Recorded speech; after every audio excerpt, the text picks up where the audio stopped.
फलटण शहरांतर्गत पालखी महामार्गाचे काम चालू असून मागील काही दिवसापासून महात्मा फुले चौक ते नाना पाटील चौकापर्यंतच्या रस्त्याचे काम चालू आहे। यामध्ये उपळेकर महाराज मंदिरासमोरील चौकात मागील काही दिवसांपासून अपूर्ण अवस्थेत असलेल्या कामामुळे वाहतुकीस अडथळा निर्माण होत आहे। नुकतीच महावीर जयंती जैन स्तंभ येथे मोठ्या उत्साहात पार पडली, पण या महावीर जयंतीच्या उत्सवाच्या वेळी सुद्धा या रस्त्याच्या अर्धवट कामामुळे कार्यक्रमास अडथळा येताना दिसून आला।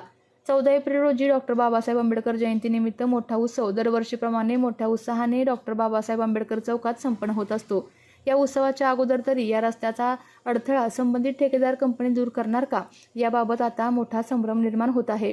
उपळेकर मंदिर समोरील चौकात रस्त्याच्या कामामुळे नेहमीच वाहतुकीस अडथळा निर्माण होऊन महिला वर्ग तसेच दुचाकीस्वार आणि लहान मुलांना शाळेत सोडणाऱ्या महिलांना जीव मुठीत धरून कसरत करत या रस्त्यावरून जावे लागत आहे। यामुळे संबंधित ठेकेदार कंपनीच्या कर्मचारी अधिकाऱ्यांना नागरिकांनी वेळोवेळी कल्पना देऊन सुद्धा अर्धवट कामे पूर्ण होत नाहीत, याबाबत लोकांनी नाराजी व्यक्त केली आहे।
आपल्या तालुक्यातील जिल्ह्यातील बातम्या सर्वप्रथम पाहण्यासाठी आजच सातारा न्यूजला YouTube चॅनलवर सबस्क्राइब करा, लाईक करा, शेअर करा आणि बेल आयकॉन प्रेस करायला विसरू नका।